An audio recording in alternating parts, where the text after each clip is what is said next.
All right, Brakati Yahweh Bashem Yahushai, Brakati Yahweh Bashem Yahushai, Koholoyim, Yahweh Bashem Yahushai, Bahashem, Rachakwadash, double honors unto my elders and apostles of great millstone, which are the men that rule well and the men that taught us this truth. Peace, blessings, and salutations as always be unto the elect. And coming at you with a quick lesson, man. Lord willing, the title will be Wise Maneuvering in This World. Okay, and then I say this because two things inspired this. The past few days or past few weeks, I'll say I've been reading little by little, rereading the book of Samuel's, the first and second, basically just learning about, King David and his history and his role, and back then and things like that. Knowing, got to know his history uh, and then it was revamped. Just watched the Apostle Racha Ariamlab and the elder apostles live and the elder apostle Damashapat. All right.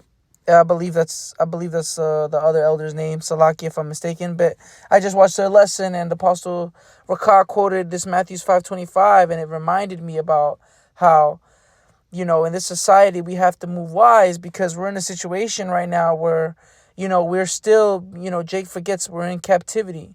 You might not see Esau every single day in an authoritative way, in the sense that maybe your boss is Jake, maybe all your management is straight Israelites and things like that. But what you got to realize is, man, we're living in a society where Esau Edom, the so-called white man, is still ruling, and we have to move wisely in the society. Right now, the elders were going and, rebuking, basically, exhorting brothers to be more responsible, to not be out here getting drunk in public or getting too drunk and being belligerent and then getting caught up, ending up in the, ending up going through the justice system, Esau's so-called justice system, right? Because it's just a bad move, man. It's not something that you really want to deal with. Now, that's why I titled it, Be Wise Maneuvering in This World, because, you don't want to just have that when you're drinking. You want to also apply that in everything that you do, man, in any situation that you're going to be in, all right? Because truth be told, Esau, Edom, the so-called white man, he's in the power seat right now. The Most High gave him, all right, the power. Now, when you go into Romans 13, it speaks about basically to follow his rules, for now, because he's set up to be on top of everybody. The Lord gave him the power right now for his season to rule, you see? So we must stay within those means. Now, of course, if Esau's laws mean transgress Yabashim Yahushai, we don't do it. All right, that goes to more specifically speak about the MOT to the B, the C hip. We're not going to take that because he's going to make that law. He's going to make that mandatory. That's something we're going to obviously not follow, right? But, as far as certain things, as far as keeping his laws, man, we try to do it. We try to stay out of trouble, man. All right, that's what we ought to do, because we're behind enemy lines. Now, that's why I had mentioned King David, because even King David, when he was behind enemy lines and he realized he could have been in a very bad situation, what did he do? He played wise. He maneuvered wisely. It was a situation where he was behind the enemy lines, and the Philistines, he's in some city of the Philistines, I believe, or some type of Hamitic nation, I think. And he had to pretty much act like he was mad, or like he was crazy, all right, so that he wouldn't get captured. Now, he was being wise in that moment. King David, whenever he was in a situation where he was could have been in the hand of his enemies, he played it smart. And that's what we ought to do today, man. There's going to be situations where you're going to have to humble down. And it's funny because I had a conversation about this with a coworker of mine. Hey, we're in their world right now. We got to play their game. I didn't obviously say the aspects of the truth like that, but I did say that, hey, right now we're in this dude's world. We got to play his game to be able to, come to work, make ends meet, to take it home to our family, right? So Matthew 5:25, let me get some scriptures. Agree with an adversary quickly, whilst thou art in the way with him, lest at any time the adversary deliver thee to the judge, and the judge deliver thee to the officer, and thou be cast into prison, right? We don't want to put ourselves in a predicament where we end up getting locked up. Whether it be, you drunk driving and you got caught because you were swerving or something like that, or you might have been excessively speeding. And I know here in Virginia, you can go to jail for that. Going at a crazy speed, going way above the speed limit, hitting over 100 and things like that. You can get locked up, man, get your license taken away. You know, what else, man? Hey, you don't want to be out starting trouble with people. You don't want to get into fights because somebody hurt your ego. I know I was in a situation, probably a few months back, almost a year ago now, where two Jakes was talking shit. And, I was in a predicament where, like, in my mind, what hit me was, hey, man, smack them both up and walk out. You could take them. But then I realized, like, nah, man, I'm going to end up going to jail, you know? For sure. That's for sure, because it was two young Jake. Well, they wasn't too young. They was adults. But, if I would have been stupid, all right, did that, it's on camera, everything, you know what I mean? It's just a bad predicament. That's not something that you want to do. So, agreeing with our adversary quickly, hey, Esau pull you over, give him your license, give him your registration, do what you got to do and get out of there, man. All right, play the serpent in righteousness. Because if you don't, that's why it says, while thou art in the way with him, lest, or for fear that, that's what lest means. For fear that at any time the adversary is delivered thee to the judge. Basically, you get charged with something. You don't want to end up in a situation like that. It's a stressful situation to deal with. Okay? Let's do it. Let's do this. Let's read Sirach 8:1. This is what we ought to be doing. This is the advice we ought to take. All right? Sirach 8:1, or Ecclesiasticus 8:1. Strive not with a mighty man, lest thou fall into his hands, or for fear that thou fall into his hands, right? Like, you don't want to get your ego hurt so bad, right? Let's say you get your ego hurt by a mighty man. Let's say it's a man that knows all different types of martial arts and is twice your size.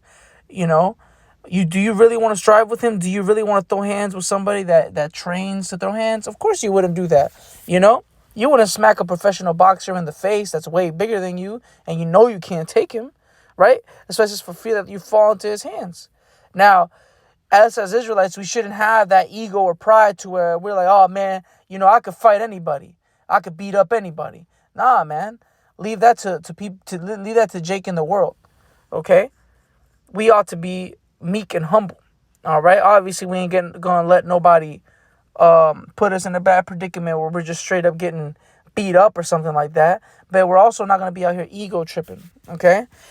Verse 2, be not at variance with a rich man. And mind you, real quick, the mighty man, Esau right now, he's the mighty man. You can't strive with Esau right now. If you fight a cop right now, if you throw hands on a cop or some type of authoritative figure, they are within their right to put holes in you, man. And they will take you out. Esau shoots to kill. He doesn't shoot to stop the threat. He shoots to destroy the threat. All right? And you're going to fall into his hands if you strive with him right now. All right? You don't want to be that guy. You don't want to be like the Zealots. The Zealots, that's what happened to them. They decided to strive with the mighty man at the time, back in ancient Rome, right? They was killing Romans, stabbing them up. And what happened, man? They got chased into a corner and died. They fell into the hands of the mighty man, okay? Verse 2, be not at variance with a rich man, lest he overweigh thee. For gold has destroyed many and perverted the hearts of kings, right? Esau is the rich man right now, He's going to overweigh. He's definitely going to overweigh us. He has more power. He has more funding, I remember a few years back, there was some Jake. He done disappeared, man. He was talking mad-ish, man. He's talking mad smack, talk about some Israel, we got to rise up. Back in the day, we fought wars with shields and spears, And it's like, but where is he now, man?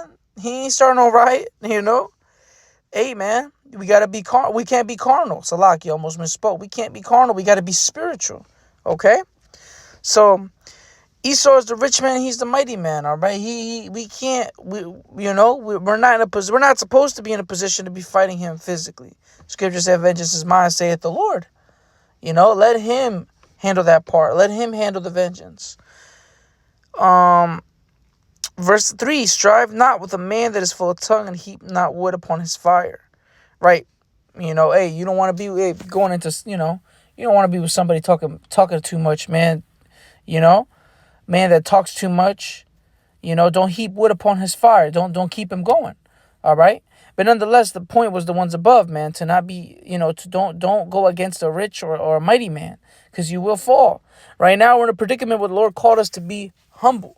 He didn't call us to be carnal. Let me grab a scripture really quickly.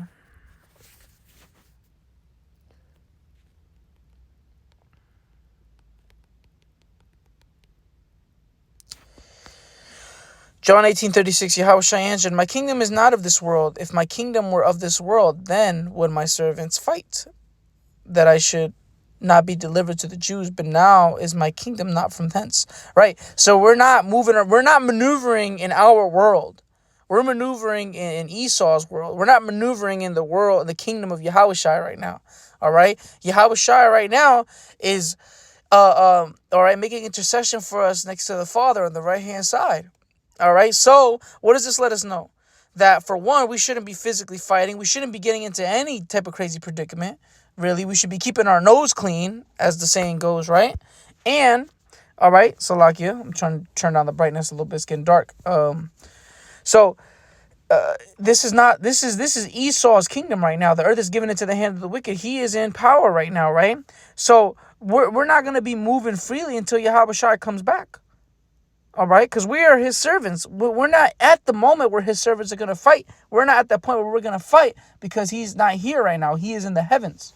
We're waiting on him to come back. All right, and this is Esau's kingdom, man. This is his rulership, and he's going to do what he has to do up until the Lord cuts his time short. Because what? His bounds have been appointed that he cannot pass. So there's a certain amount of time that he has to rule, and we have to let prophecy play out, man. All right? We have to be wise maneuvering in this world. Okay? We got to let him do what he does, and we got to do what we do, which is be wise, stay out of trouble, and preach the word of Yahweh Shem Yahushai. Okay? Don't be at the plantation acting wild, acting crazy. Okay? And I say that to myself because I know when I first came up in the truth, my first year or two, like a year and a half, 2 years in, I go to the plantation not caring about the job that much. I have less responsibilities. But then I realized, hey, if I keep acting unwise at the plantation, I'm going to lose a means of income. It might not have hurt me back then, but it could have hurt the rest of brothers because what, we give our tithes, we give our alms. You don't want to be in a position where you don't do that for a whole 6 months or something like that. You know what I mean? You want to be wise maneuvering in this world. Okay, because this is not our kingdom. This is the kingdom of Esau Edom. We're waiting for Yahushua's kingdom to come. So let's be wise, stay clean, be blameless. We're not supposed to do things to bring blame onto the ministry. We can't make Yahweh Bashem Yahushua look bad, Because what, if someone's acting rowdy and being crazy, then what? They're going to be like, oh, that's what the Hebrew Israelites is about? That's what they're going to do, man. That's how people judge, as they say, right? That's how people form an opinion on us. We don't want to be that. We don't want to be known as rambunctious Israelites. We want to be known as, people that stay out the way, which is what we're supposed to be. People that stay out the way and do what we're supposed to do. All right? So, hey, man, be wise or willing. This was exhorting and edifying. I want to give all praises to Yahweh, Ba'ashem, Yahweh Shai, Ba'ashem, Kakwadash, double honors unto my elders and apostles of Great Millstone, which are the men that rule well, and the men who taught us his truth. Peace, blessings, and salutations, as always being to the elect of the nation of Israel. Shalom.